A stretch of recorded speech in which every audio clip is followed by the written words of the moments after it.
Alors bonjour à tous, je suis ravi d'être invité sur la chaîne de Guillaume Balu que je connais depuis un moment dont j'ai pu voir un certain nombre de vidéos. Donc bonjour Guillaume. Bonjour Pierre. Donc aujourd'hui je vais faire la première interview de Guillaume Balu en exclusivité. Alors donc en 2017 on a vu que tu as fait beaucoup de vidéos, tu t'es donné beaucoup d'objectifs. Tu as fait du COBOL, Blender et peut-être d'autres choses. COBOL, c'était en début de cette année. Ok.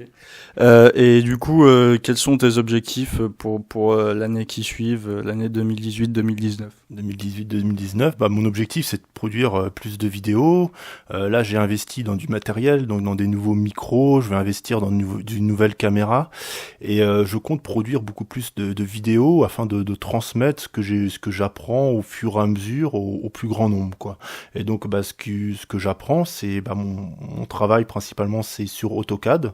Donc je vais proposer des tutoriels AutoCAD, des tutoriels sur des langages de programmation, parce que la programmation, c'est une de mes passions, et aussi sur le japonais, au fur et à mesure que j'apprendrai le japonais. Très bien, merci. Du coup, ça fait quand même 10 ans presque que tu fais des vidéos. Est-ce que tu peux nous dire un peu ce qui t'a poussé initialement à en faire alors que YouTube était balbutiant et ce qui te motive toujours encore à continuer au fil des années? Oui, c'est vrai, Pierre, tu fais bien de le souligner, hein. J'ai même commencé ma chaîne avant Norman, pas avant Cyprien. Cyprien l'avait commencé avant, mais j'ai commencé ma chaîne avant Norman. Beaucoup d'autres youtubeurs, je crois même avant Squeezie, hein. Donc en termes d'ancienneté, je suis meilleur qu'eux. Ce qui m'a donné envie en premier lieu de faire des vidéos, moi je savais que toutes ces chaînes d'humour, j'avais pas envie de faire ça. Moi ce que j'avais envie d'expliquer des choses techniques et des choses artistiques. Et ce qui me permettait de le faire le mieux, c'était de parler d'un logiciel de 3D que je trouvais sous-évalué par rapport à sa puissance. Et donc j'avais vraiment envie d'en parler, j'avais envie de poster des vidéos, de m'enregistrer pour expliquer ce logiciel-là. Parce que je trouvais que pour montrer et expliquer de la 3D, ce qui était le mieux, c'était la vidéo. Forcément, on peut faire tourner l'objet sur lui-même. Voilà, c'était ce qui me paraissait le mieux. Donc j'ai produit des vidéos et au début, forcément, elles n'étaient pas connues. Puis au fur et à mesure, j'en ai fait. Je prenais toujours le même plaisir à en faire. Et quelques personnes, j'ai eu quelques commentaires, quelques avis positifs et ça m'a donné envie de continuer. Voilà. Alors concernant Blender, là justement, ce logiciel sur lequel tu as fait énormément de vidéos, il y a eu énormément de développement de ce logiciel récemment, Cycles, et puis maintenant un nouveau moteur de rendu en temps réel qui s'appelle Eevee.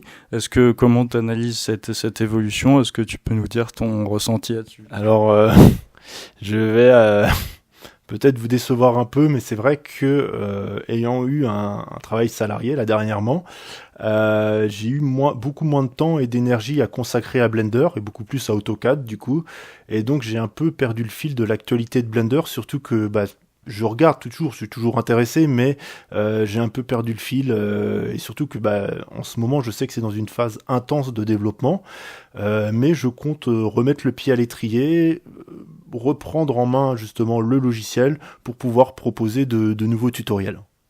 Voilà, donc c'est vrai qu'à ce niveau-là, j'ai pas forcément beaucoup d'avis. Si, mon avis, c'est que c'est vraiment génial. Moi, j'ai vu quelques vidéos sur le sujet. On peut directement avoir des rendus en temps réel. C'est vraiment quelque chose, c'est super beau, quoi. Même sans forcément avoir une grande capacité de calcul de carte graphique. Ok, très bien, merci. Et alors, est-ce que tu peux nous dire, est-ce qu'il va y avoir des vidéos qui vont sortir dans les prochaines semaines? Quelle va être la fréquence de sortie? Quels vont être tes sujets que tu vas privilégier dans tes prochaines vidéos? Alors ma fréquence de sortie, je peux pas en être sûr. Je sais que quand je fais du fast cam, des fois j'avais fait des vidéos, des lives YouTube, et ensuite je laissais le live en rediffusion. Là c'est vraiment simple pour moi, j'ai juste à mettre mon téléphone, à m'enregistrer, mais c'est vrai que le fait de faire des vidéos et d'expliquer, de parler de sujets techniques, ça me demande de travailler le sujet en amont, de préparer la vidéo, donc ça me demande beaucoup plus de temps, et moi j'ai que le soir pour pouvoir le faire. Donc voilà, ça demande du temps et de l'énergie, donc la fréquence, Je peux pas le dire encore. Là, j'ai préparé, là, j'ai travaillé un peu sur du JavaScript. Je pense faire une vidéo sur le sujet, mais il va falloir encore que j'étoffe le truc et que vraiment que je blinde. Pour moi, pour faire une vidéo, j'ai du mal à la faire comme je le faisais avant avec Blender, un peu à l'arrache. Maintenant, il faut que je la prépare plus, et donc faut que j'ai déjà pas mal travaillé le truc avant, quoi, pour pouvoir proposer la vidéo sur Internet. Très bien. Du coup, là, aujourd'hui, on a la chance d'avoir du bon matériel. Je crois savoir que tu as investi dans du matériel audio ces dernières années. Est-ce que tu peux nous dire dans quel matériel et puis si tu comptes faire des investissements encore? Oui. Il y a quelques mois, j'ai investi dans un nouveau micro, hein, parce que sur mes tutoriels Blender, la qualité de l'audio m'a toujours été reprochée. En effet, j'avais toujours des micros à 10 euros, 15 euros, je voulais pas investir plus. Mais comme je me suis rendu compte que c'était vraiment quelque chose qui m'intéressait, et ayant eu plus de facilité financière du fait de mon travail salarié, j'ai investi dans du meilleur matériel, dans un micro de marque Yeti, Blue Yeti. Et avant aussi, alors Blue Yeti, là c'était dernièrement, c'est un micro qui peut se brancher uniquement en USB sur l'ordinateur, et autrement j'en ai un autre qui peut plus être baladé pour faire des interviews, c'est un Zoom H2N. Voilà, donc du meilleur audio, parce que je sais que l'audio est primordial dans la vidéo, et qu'il faut avoir un bon audio, tout passe par l'audio, hein. Même si la qualité de l'image est pas terrible, l'audio est quand même la chose la plus importante. C'est ce qui fera que la personne regarde la vidéo ou ne la regarde pas, c'est l'audio. C'est l'audio le plus important.